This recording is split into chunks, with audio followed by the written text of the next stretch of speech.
व्याख्यामुद्रां करसरसिजैः पुस्तकं शङ्खचक्रे बिभ्रद्भिन्नस्फटिकरुचिरे पुण्डरीके निषण्णः अम्लानश्रीरमृतविशदैरंशभिप्लावयन् मामाविर्भूयादनगमहिमा मानसे वागधीशः नमस्ते प्राणेश प्रणतविभुवाय मणिमगाः नमः स्वामिन् रामप्रियतमानमन् गुरुगुण नमस्तुभ्यं भीमप्रबलतमकृष्णेष्टभगवन् नमः श्रीमन्मध्वप्रदिश सुदर्शन्नो जय जय श्रीगुरुभ्यो नमः नारायणं सुरगुरुं जगदेकनाथं भक्तप्रियं सकललोकनमस्कृतं च त्रैगुण्यवर्जितमजं विभुमाद्यमीशं वन्दे भुवग्रम् अमरासुरसिद्धवन्द्यं नारायणं नमस्कृत्य नरं चैव नरोत्तमं देवीं सरस्वतीं व्यासं ततो जयमुदीरये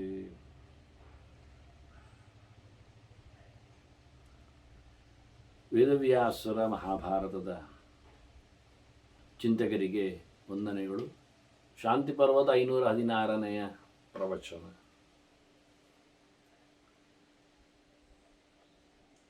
ವೈಶಂಪಾಯನರ ಪ್ರಶ್ನೆಗೆ ಉತ್ತರವಾಗಿ ಬಹಳ ದೊಡ್ಡದಾದ ಚಿಂತನೆ. ಬಹವಃ ಪುರುಷಾಃ ಬ್ರಹ್ಮನುತಾಹೋ ಏಕಯವತು ಅನ್ನುವ ನೆಲೆಯಲ್ಲಿ ಅದಕ್ಕೆ ಶಾಸ್ತ್ರಕಾರರದನ್ನು ಹಾಗೆ ಒಪ್ಪುವುದಿಲ್ಲ ಹೇಳಿಕೊಳ್ಳುವಂತೆ ವೈಶಂಪಾಯನರು ಉತ್ತರ ಕೊಟ್ಟರು. ವ್ಯಾಸರ ಚಿಂತನೆ ಅದು. ಒಬ್ಬ ಪುರುಷ ಅಂತ ಹೇಳುವುದು ಸಹಸ್ರ ಶೀರ್ಷ ಪುರುಷ ಅನ್ನುವ ನೆಲೆಯಲ್ಲಿ, ಆದರೆ ಅವನೇ ಎಲ್ಲ ಅಲ್ಲ ಅನ್ನುವ ನೆಲೆಯಲ್ಲಿ ಬಹಳ ಮಂದಿಗಳನ್ನು ಎಲ್ಲರೂ ಒಪ್ತಾರೆ ಅಂತ ಹೇಳುತ್ತಾರೆ.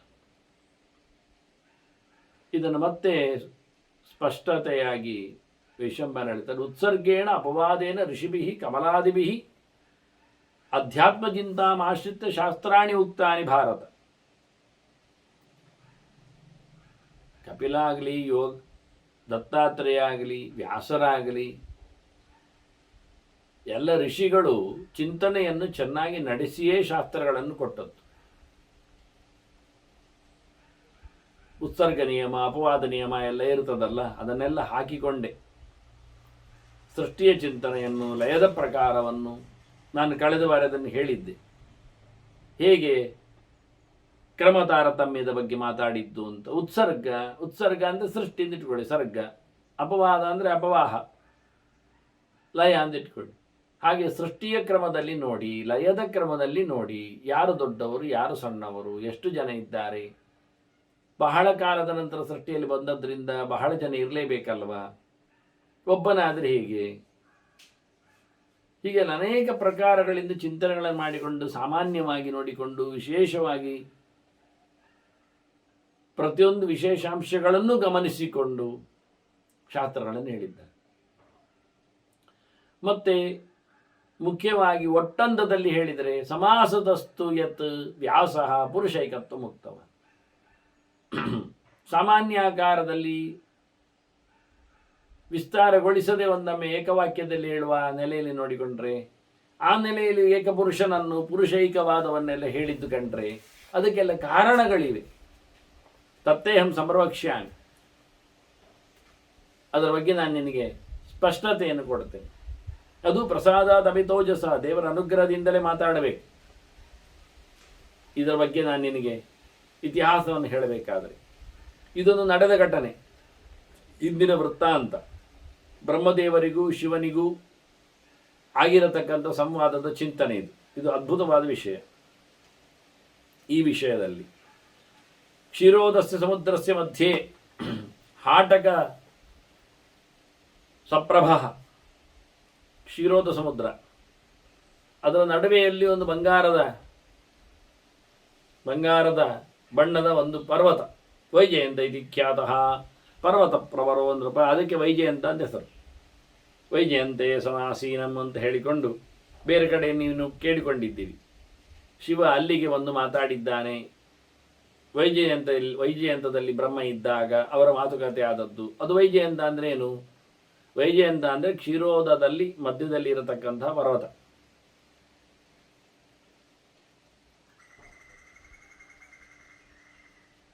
ಅಲ್ಲಿ ನಡೆದ ಘಟನೆ ಇದು ವಾಸ್ತವವಾಗಿ.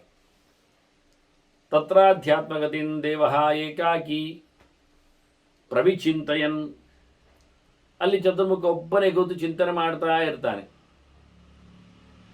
ಯೋಚನೆ ಮಾಡ್ತಾ ಇರ್ತಾನೆ. ವೈರಾಜ ಸದನಾತ್ ನಿತ್ಯಂ ವೈಜಯಂತಂ ನಿಷೇವತೆ. ಅವನು ಪ್ರತಿನಿತ್ಯ ವೈಜಯಂತಕ್ಕೆ ಬರ್ತಾನೆ. ಕ್ಷೀರೋದ ಸಮುದ್ರದ ಮಧ್ಯದಲ್ಲಿರತಕ್ಕಂಥ ಪರ್ವತಕ್ಕೆ, ವೈಜಯಂತ ಪರ್ವತಕ್ಕೆ ಯಾವತ್ತು ಪ್ರತಿನಿತ್ಯ ತಪ್ಪದೆ ಚತುರ್ಮುಖ ಅಲ್ಲಿ ಬರ್ತಾನೆ. ಎಲ್ಲಿಂದ? ವೈರಾಜ ಸದನದಿಂದ. ವೈರಾಜ ಸದನ ಅಂದರೆ ಅವನ ಇಡೀ ಬ್ರಹ್ಮಾಂಡ ವಿರಾಟ್ನಿಗೆ ಸಂಬಂಧಪಟ್ಟಂಥ ಸದನ ವೈರಾಜ ಸದನ. ಅದು ಸತ್ಯಲೋಕ, ಚತುರ್ಮುಖನ ತಾನ. ಅಲ್ಲಿಂದ ಅವನು ಸತ್ಯಲೋಕದಿಂದ ಕ್ಷೀರ ಸಮುದ್ರದ ನಡುವಿನ ವೈಜಯಂತ ಪರ್ವತಕ್ಕೆ ಬರ್ತಾನೆ, ಪ್ರತಿನಿತ್ಯ ಬರ್ತಾನೆ. ಹಾಗೆ ಚಿಂತನೆ ಮಾಡಲಿಕ್ಕೆ ಏಕಾಕಿಯಾಗಿ ಒಬ್ಬಂಟಿಗನಾಗಿ ಬರ್ತಾನೆ. ಹಾಗೆ ಇದ್ದಾನಲ್ಲಿ ಅತತತ್ರ ಸತಸ್ತಸ್ಯ ಚತುರ್ಭಕ್ತರಸ್ಯ ಧೀಮತಃ. ಚಿಂತನೆ ಮಾಡುತ್ತಿರುವ ಚತುರ್ಮುಖ ಅಲ್ಲಿ ಇರುವಾಗ ಒಂದು ಸರ್ತಿ ಲಲಾಟ ಪ್ರಭವ ಪುತ್ರ ಶಿವ ಆಗಾತ್. ಅವನ ಹಣೆಯಿಂದ ಹುಟ್ಟಿದ, ದೇವರ ಹಣೆಯಿಂದಲೂ ಹುಟ್ಟಿದ್ದಾನೆ, ಚತುರ್ಮುಖನ ಹಣೆಯಿಂದಲೂ ಶಿವ ಹುಟ್ಟಿದ್ದಾನೆ. ಹಾಗಾಗಿ ಶಿವ ಅಲ್ಲಿಗೆ ಬಂದ, ಮಗ ಚತುರ್ಮುಖನ ಮಗ ಅಲ್ಲಿಗೆ ಬಂದ. ಹೇಗೆ ಬಂದ? ಎದೃಚ್ಛಯ, ಹೀಗೆ ಬಂದ ಅಂತ ಹೇಳೋದು ನಾವು. ಎದೃಚ್ಛ ಅದು ತದಿಚ್ಛ ಸ್ಯಾತ್.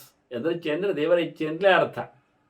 ಯಾರೇ ಇಚ್ಛೆ ಅಲ್ಲದೆ ಇದ್ದಾಗ, ಕಾಣದಿಚ್ಛೆ ಕಾಣದೇ ಇದ್ದಾಗ ಅದು ದೇವರ ಇಚ್ಛೆ. ಭಗವಂತನ ಇಚ್ಛೆ ಅಂತೆ ಎಲ್ಲವೂ ನಡೆಯುವುದರಿಂದ ತೇನ ವಿನ ತೃಣಮಪಿ ನಚರತೆ. ಆದ್ದರಿಂದ ನರತೆ ತತ್ಕ್ರಿಯತೆ ಕಿಂಚನಾರೇ ಇರಲಿಕ್ಕಾಗಿ ಶಿವನನ್ನು ಅಲ್ಲಿಗೆ ಅವನು ಪ್ರೇರಣೆ ಮಾಡಿ ಕಳಿಸಿತ್ತು. ವಾಸ್ತವವಾಗಿ ವೈಜಯಂತದಲ್ಲಿ ಚತುರ್ಮುಖಿ ಇರುವಾಗ ಇದು ವಿಶೇಷ ಅಂತ ಅವನಿಗೆ ಗೊತ್ತಿರಲಿಲ್ಲ.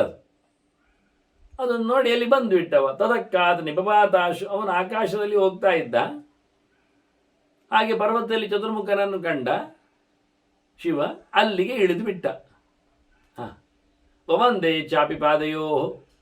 ಇಳಿದವನೇ ಚತುರ್ಮುಖನ ಪಾದಗಳಿಗೆ ನಮಸ್ಕಾರ ಮಾಡಿದ್ದಾನೆ ಆರಾಮವಾಗಿ. ಆ ಕೂಡಲೇ ಚತುರ್ಮುಖ ಅವನನ್ನು ಉತ್ಥಾಪಯಾಮಾಸದ ದೃಷ್ಟ ಸವಿಯೇನ ಬಾಣಿನ. ಎಡಗೈಯಿಂದ ಅವನನ್ನು ಎಬ್ಬಿಸಿದ. ಕಾಲಿಗೆ ಉದ್ದನೆ ನಮಸ್ಕಾರ ಮಾಡಿದ್ದಾನೆ ಶಿವ. ಅವನನ್ನು ಎಡಗೈಯಿಂದ ಎಬ್ಬಿಸಿಬಿಟ್ಟಿದ್ದಾನೆ. ಸ್ವಾಗತಂ ತೇ ಅಂದ. ಮಗನೇ ನೀನು ಬರಬೇಕು ಅಂತ ಹೇಳುತ್ತಾನೆ. ಮತ್ತೆ ಕೇಳ್ತಾನೆ, ಕಚ್ಚಿತ್ತೆ ಕುಶಲಂ ಪುತ್ರ, ಆರಾಮವ ಕೇಳ್ತಾನೆ. ಗಮ್ಮತ್ ನೋಡಿ. ಬಾ ಅಂದದ್ದು, ಬಂದ ನಂತರ ಬಾ ಅನ್ನೋದು ಸ್ವಾಗತ. ಬಂದದ್ದು ಆಯ್ಕಾಯಿತು ಅಂತಂದ. ಕುಶಲವೇ ಕೇಳಿದ. ಒಳ್ಳೆಯದಾ ಕೇಳ್ತಾನೆ. ಯಾಕೆ, ಯಾವುದಕ್ಕೆ ಅಂದರೆ ಸತ್ಯಾಯ ತಪಸ್ಸೋ ಸದಾ. ನಿನ್ನ ಅಧ್ಯಯನಕ್ಕೆ, ನಿನ್ನ ತಪಸ್ಸಿಗೆ, ನಿನ್ನ ಓದಿಗೆ, ನಿನ್ನ ಸಾಧನೆಗೆ, ನಿನ್ನ ಅನುಷ್ಠಾನಕ್ಕೆ, ನಿನ್ನ ಚಿಂತನೆಗೆ ಏನು ತಪ್ಪಿಲ್ಲ ತಾನೆ, ತೊಂದರೆ ಇಲ್ಲ ತಾನೆ ಅಂತ ಕೇಳುತ್ತಾನೆ. ಯಾವಾಗಲೂ. ಯಾಕೆ ಅಂದರೆ ನಿತ್ಯ ಉಗ್ರತಪಾಹ ತ್ವಂಹಿ ತದಪೃಚ್ಛಾಮಿತೆ ಪುನಃ. ನೀನು ಯಾವಾಗಲೂ ಭಾರಿ ಜೋರಲ್ಲಿ ತಪಸ್ಸೆಲ್ಲ ಮಾಡ್ತಾ ಇರೋದಲ್ವಾ, ಸಾಧನೆ ಮಾಡೋದಲ್ವಾ. ಹಾಗಾಗಿ ನಿನಗೆ ಸಾಧನೆಯಲ್ಲಿ ಗೌಜ ಆರೋಗ್ಯವ ಒಳ್ಳೆಯದಾ ಅಂತ ನಾನು ಅದಕ್ಕೋಸ್ಕರ ಮತ್ತೆ ಪುನಃ ನಿನ್ನ ಹತ್ರ ಕೇಳೋದು. ಅದನ್ನು ಇಟ್ಟುಕೊಂಡು ಸ್ಪೆಷಲ್ ಆಗಿ. ಇಲ್ಲಾದರೆ ಖಾಲಿ ಕುಶಲವೇ ಸಾಕಿತ್ತು. ಕುಶಲವೇ ಅನುಷ್ಠಾನ, ಜಪ, ಅಧ್ಯಯನ ಎಲ್ಲ ಚೆನ್ನಾಗಿದೆಯೇ ಅಂತ ನಾನು ಕೇಳಿದೆ. ಯಾಕೆಂದರೆ ನೀನು ನಿತ್ಯ ಅದರಲ್ಲೇ ತೊಡಗಿದ್ದರಿಂದ ಅಂತ ಕೇಳಿಕೊಳ್ತೇನೆ ಅಂತ ಹೇಳಿದ. ನೋಡಿ, ಅವರು ಮಾತಾಡ್ತಾರೆ, ಯೋಗಕ್ಷೇಮ ವಿಚಾರಿಸ್ತಾರೆ ಎನ್ನುವುದೊಂದು ಔಚಿತ್ಯಪೂರ್ಣವಾದ ವಿಷಯ. ಮತ್ತು ಚತುರ್ಮುಖನಿಗೆ ಗೊತ್ತಿಲ್ವಾ ಅಂತ ಕೇಳಬೇಡಿ, ಗೊತ್ತಿದೆ. ಆದರೆ ರುದ್ರನಲ್ಲಿ ಬಂದಾಗ ಹೇಳುವುದು ನಮಗೊಂದು ಕತೆ ಆಗಬೇಕಲ್ಲ, ಆ ಸಂವಾದ ದಾಖಲೆ ಆಗಬೇಕಲ್ಲ, ಅವರು ನುಡಿದಾಡಿದ ಸಂಗತಿಗಳು ಇಲ್ಲಿಗೆ ಬರಬೇಕಲ್ಲ. ಆಗ ಶಿವ ಹೇಳುತ್ತಾನೆ, ಹೌದು ಒಳ್ಳೆಯದುಂಟು, ತತ್ಪ್ರಸಾದೇನ ಭಗವನ್, ಸ್ವಾಧ್ಯಾಯ ತಪಸ್ಸು ಎಲ್ಲ ನಿಮ್ಮ ದೊಡ್ಡ ಅನುಗ್ರಹದಿಂದ ಚೆನ್ನಾಗಿ ಆಗ್ತಾ ಇದೆ, ಏನಾದರೂ ಕಮ್ಮಿಲ್ಲ. ಕುಶಲಂಚ ಅಭೇಂಚೈವ, ಅದು ಒಳ್ಳೆಯದು ಮತ್ತು ಚೂರು ಆಳಿಲ್ಲ, ಎರಡು ಹೇಳ್ತಾನೆ. ಕುಶಲ ಮತ್ತು ಅಭೇಯ. ಅಭೇಯ ಅಂದರೆ ನಾಶ ಆಗುವುದಿಲ್ಲ, ಹಾಳಾಗುವುದಿಲ್ಲ, ವಿಕಾರಗೊಳ್ಳುವುದಿಲ್ಲ, ಹೆಚ್ಚು ಕಡಿಮೆ ಆಗಲಿಲ್ಲ, ತುಂಬ ಖುಷಿಯಾಗಿದೆ ಅಂದಾನೆ. ಆದರೆ ಶಿವ ಯೋಚನೆ ಮಾಡ್ತಾನೆ, ಕೇಳುತ್ತಾನೆ, ನೀವು ಅಲ್ಲಿ ಯಾವಾಗಲೂ ಇರುವುದಲ್ವಾ ಅಂತಾನೆ. ಹೌದು, ನಾನಲ್ಲಿ ಈಗ ನೋಡಿದ್ದಷ್ಟೇ, ಮೊನ್ನೆ ಚಿರದುಷ್ಟೋನ್ ನಾನೀಗ ನೋಡಿ ಬಂದಿದ್ದೆ. ವೈರಾಜ ಸದನೆ ಮಯ ಚಿರದುಷ್ಟೋಸಿ ಭಗವನ್, ನೀವೀಗ ನನಗೆ ಕಂಡಿದ್ದಿಲ್ಲಲ್ಲ ಅವತ್ತು ವಿರಾಜ ಸದನದಲ್ಲಿ, ಅದೇ ಸತ್ಯಲೋಕದಲ್ಲಿ ಕಂಡಿದ್ದೇನೆ. ಮತ್ತೆ ಇಲ್ಲಿ ನೋಡ್ತೇನೆ ನಾನು ಈಗ. ತದೋಹಂ ಪರ್ವತಂ ಪ್ರಾಪ್ತ ಇವಂ ತ್ವತ್ಪಾದ ಸೇವಿತಂ, ನೀವಿರು ಈ ಪರ್ವತಕ್ಕೆ ನಾನು ಬಂದೆ. ಬಹಳ ಸಮಯ ಆಯಿತು ಅಂತ ಅರ್ಥ. ಚಿರದೃಷ್ಟೋಸಿ ಅನ್ನೋದಕ್ಕೆ ಅದು ಒಂದು ಅರ್ಥ ಉಂಟು. ತುಂಬ ಸಮಯ ಆಯಿತು ನಿಮ್ಮನ್ನು ನಾನು ಸತ್ಯಲೋಕದಲ್ಲಿ ನೋಡಿ, ಈಗ ಇಲ್ಲಿ ನೋಡಲಿಕ್ಕೆ ಬಂದೆ. ಅಲ್ಲ, ನನಗೆ ಪ್ರಶ್ನೆ ಉಂಟು. ಕಿನ್ನು ಸದನಂ ಶ್ರೇಷ್ಠಂ ಕುತ್ಸೃಜ್ಯ ಇಮಂ ಗಿರಿವರಂ ಏಕಾಗಿ ಪ್ರಾಪ್ತಮಾನಸಿ. ಭಾರಿ ಒಳ್ಳೆಯ ಅದು ಲೋಕ, ಸತ್ಯಲೋಕ, ನಿಮ್ಮ ತಾಣ ತುಂಬ ಶ್ರೇಷ್ಠವಾಗಿದೆ, ಭಾರಿ ಆರಾಮವಾಗಿದೆ. ಯಾಕೆಂದರೆ ಅಲ್ಲಿ ಹಸಿವು ಬಾಯಾರಿಕೆ ಇಲ್ಲ. ಕ್ಷುತ್ ಪಿಪಾಸ ವಿವರ್ಜಿತ, ಅಲ್ಲಿ ಅವನಿಗೆಲ್ಲ ಬಂದವರಿಗೂ ಇಲ್ಲ. ಆದ್ದರಿಂದ ಅದೊಂದು ಲಾಯ್ಕ್ ಮಾರ್ರೆ ಮನೆ. ಬ್ರಹ್ಮದೇವರ ಮನೆಗೆ ಹೋದರೆ ಅಲ್ಲಿ ಬಾಯಾರಿಕೆ ಬೇಕಾ ಅಂತ ಕೇಳಬೇಕಾಗಿಲ್ಲ, ಊಟಕ್ಕೆ ಅಂತ ಅಂತ ಕೇಳುವಂಥದ್ದು. ಊಟಕ್ಕಿದ್ದೀರಾ?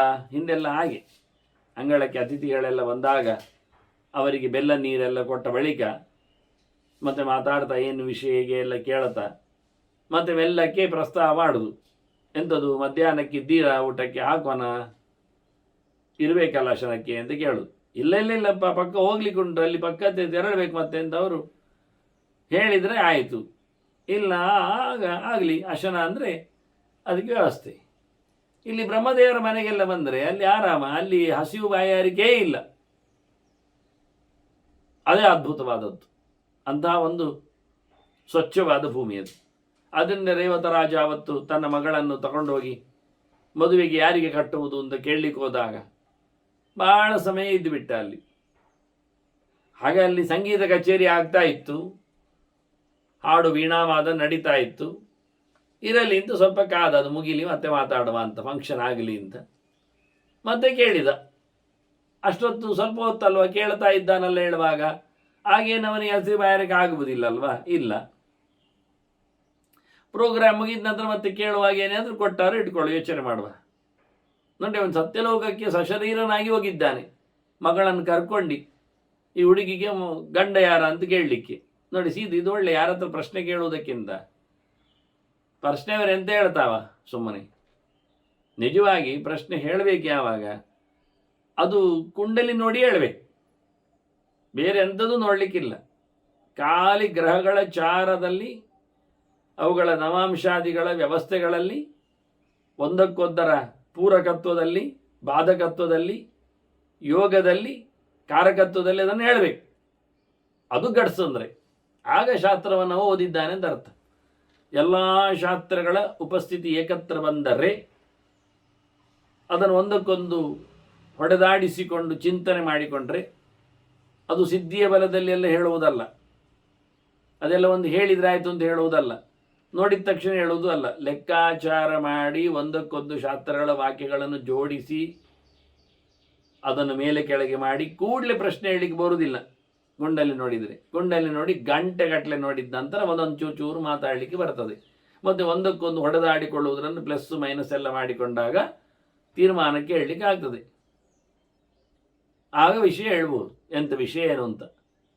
ಅದು ಹೊರತುಪಡಿಸಿ ಜ್ಞಾನ ಇಲ್ಲದೆ, ಪರಿಜ್ಞಾನ ಇಲ್ಲದೆ 100 ಗಟ್ಟಲೆ ಜ್ಯೋತಿಷ ಗ್ರಂಥಗಳನ್ನು ಆಮೂಲಾಗ್ರವಾಗಿ ಅಧ್ಯಯನ ಮಾಡಿಕೊಳ್ಳದೆ, ಅಂದರೆ ಸೋರ್ಸ್ ಜ್ಞಾನ ಇಲ್ಲದೆ, ನಾಲೆಜ್ ಅದಿಲ್ಲದೆ ಏನು ಡಿಕೋಡ್ ಮಾಡಲಿಕ್ಕೆ ಬರುವುದಿಲ್ಲ. ಮತ್ತು ಸುಮ್ಮನೆ ಯಾವ್ಯಾವುದೋ ಉಪಾಸನೆಯ ಒಂದು ಗತ್ತು ಗಾರಿಕೆ ಸಿದ್ಧಿ ಹೇಳಿಕೊಂಡು ಹೇಳುವುದರಿಂದ ಏನು ಸಂಗತಿ ಆಗುವುದಿಲ್ಲ, ಒಳ್ಳೆಯದಲ್ಲ. ಅದು ವಿಷಯ ಇಲ್ಲ, ಅದು ಪ್ರಯೋಜನ ಅಲ್ಲ.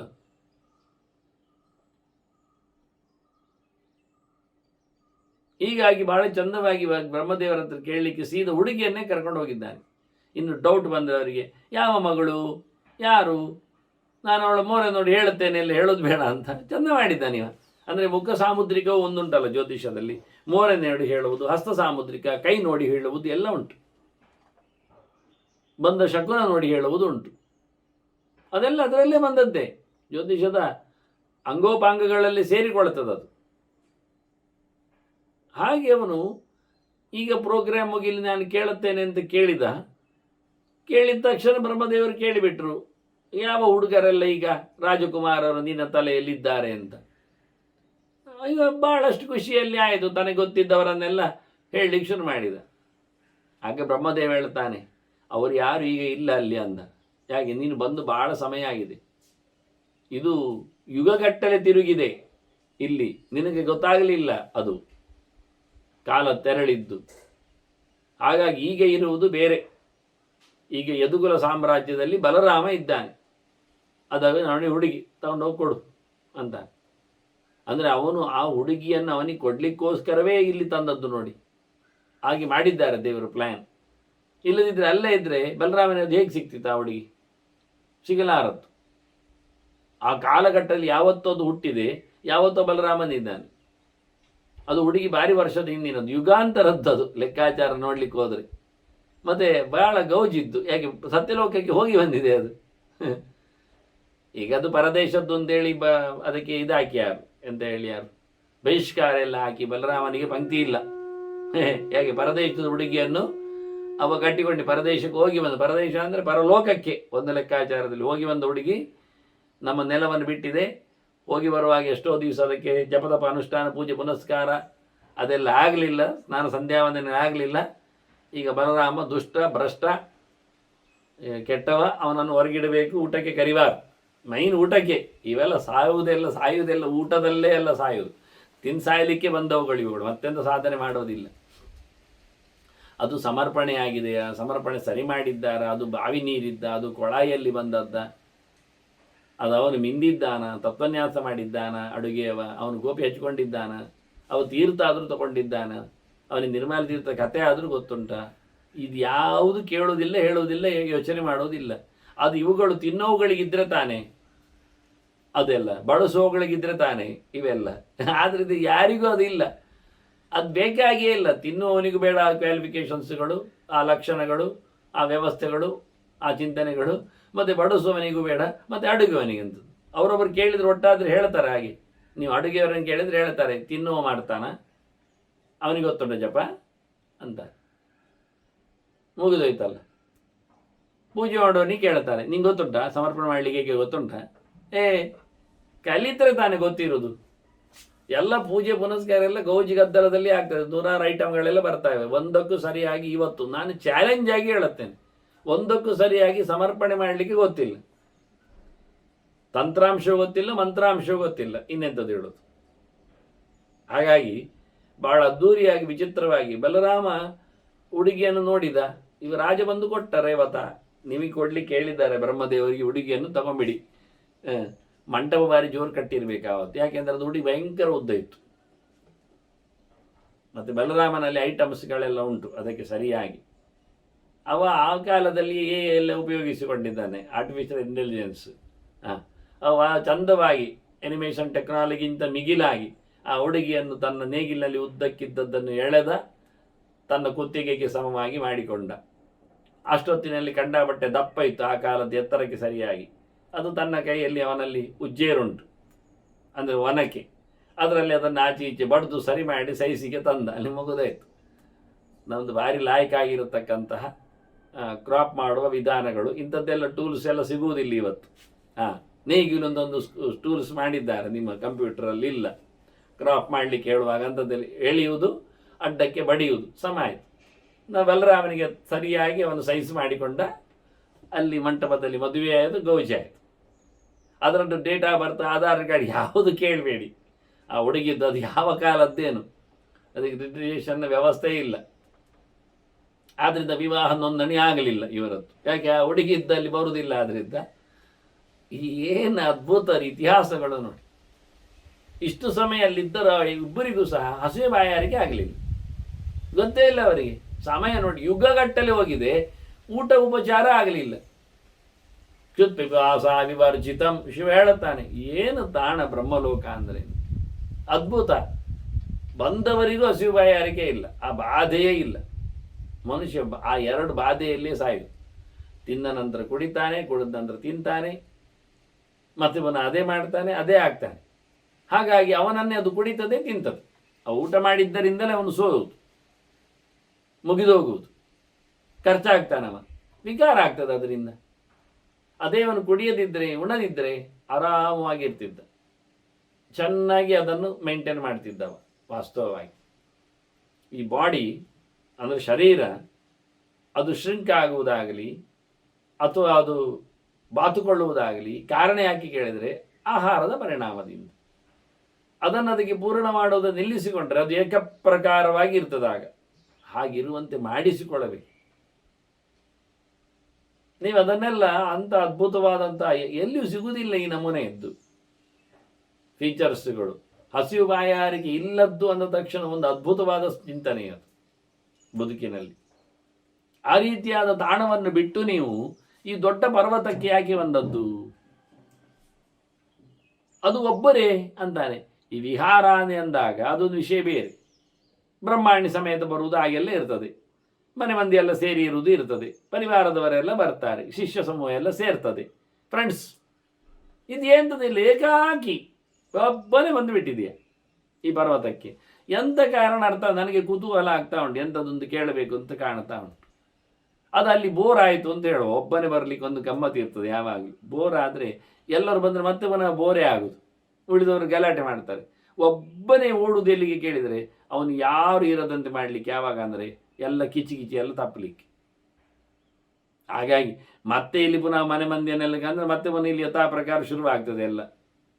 ನನಗೆ ಈಗ ಏಕಾಂತ ಬೇಕು, ಪ್ರೈವೇಸಿ ಬೇಕು, ಯಾರು ಇರಬಾರ್ದು. ಹಾಗೆ ಬಂದದ್ದು ಎಂತ ಅಲ್ಲಿ ಕಮ್ಮಿ ಉಂಟ ಮಾರ್ಯಾರೆ. ಸುರಾಸುರೈಹಿ ಅಧ್ಯುಷಿತಂ, ಒಳ್ಳೆ ಜನರೆಲ್ಲ ಸೇರಿದ್ದಾರೆ ನಿಮ್ಮ ಬ್ರಹ್ಮಲೋಕದಲ್ಲಿ. ಸುರರು, ಅಸುರರು, ದೇವತೆಗಳು, ದೈತ್ಯರು ಎಲ್ಲರೂ ಇದ್ದಾರೆ ನಿಮ್ಮ ಸೃಷ್ಟಿಯಲ್ಲಿ ಬಂದವರು. ಭಾರಿ ಒಳ್ಳೆಯವರು. ದೇವತೆಗಳು ಅಂದರೆ ಹೈ ಕ್ಲಾಸ್. ಅಸುರರಲ್ಲಿಯೂ ದೇವತೆಗಳಂತೆ ಎತ್ತರದವರಿದ್ದಾರೆ, ಪ್ರಹ್ಲಾದನಂತವರು. ಏನು ಕಮ್ಮಿ ಅವರೆಲ್ಲ, ಭಾರಿ ಗುಣವಂತರಿದ್ದಾರೆ. ದೇವರೇ ನರಸಿಂಹನ ಹೇಳಿದ್ನಲ್ಲ, ನೀನು ನನಗೆ ಭಕ್ತರಲ್ಲಿ ಮಾಡೆಲ್ ಇದ್ದಿ ಅಂತ. ಹಾಗಿರುವಾಗ ಪ್ರಹ್ಲಾದ ನಿತ್ಯ ಭಕ್ತಿಮಾನ್, ನಿರಂತರ ಭಗವಂತನ ಭಕ್ತಿ ಉಳ್ಳಂಥ ವ್ಯಕ್ತಿ ಅವನು. ಅಂಥವರೆಲ್ಲ ಸೇರಿದ್ದಾರೆ. ನಾರದರೇನು ಕಮ್ಮಿಯ? ದೇವರನ್ನು ಕೆರೆದಾಗ ದೇವರ ವೈಭವವನ್ನು ಹೇಳುವವರೆಲ್ಲ. ಇನ್ನು ಹೇಳಿದರೆ ಋಷಿಗಳು, ಋಷಿಭಿಶ್ಚ ಅಮಿತ ಪ್ರಭೈ. ನೋಡಿ, ಕಳೆದ ಬಾರಿ ನಾವು ಕೇಳಿದ್ದೆವು, ನರನಾರಾಯಣರೆಲ್ಲ ಕ್ಷೀರೋದಕ್ಕೆಲ್ಲ ಬಂದಾಗಿ ಅವರು ಬ್ರಹ್ಮಲೋಕಕ್ಕೆಲ್ಲ ಸನಕಾದಿಗಳು ಕಮ್ಮಿಯ? ಮಕ್ಕಳೇ, ಮರೀಚ್ಯಾದಿಗಳು, ಋಷಿಗಳು ಎತ್ತರದವರು, ಭಾರಿ ಎತ್ತರ. ಒಬ್ಬೊಬ್ಬರ ಹೆಸರಲ್ಲಿ ಒಂದೊಂದು ಸ್ಮೃತಿ ಉಂಟು. ಗಮ್ಮತ್ತು ಅಂದರೆ ಭಾರಿ ವಿಚಿತ್ರ. ಋಷಿಗಳು ಅಂತ ಬಹಳ ದೊಡ್ಡ ಮಟ್ಟಿನಲ್ಲಿ ಪ್ರಸಿದ್ಧಿ ಇಲ್ಲದವರದ್ದು ಹೆಸರುಗಳಲ್ಲಿ ಸ್ಮೃತಿಗಳೆಲ್ಲ ಉಂಟು. ನಾವು ಅವುಗಳನ್ನೆಲ್ಲ ಭಾರಿ ದೊಡ್ಡ ಮಟ್ಟಿನಲ್ಲಿ ನೋಡಿಕೊಳ್ಳುತ್ತೆ.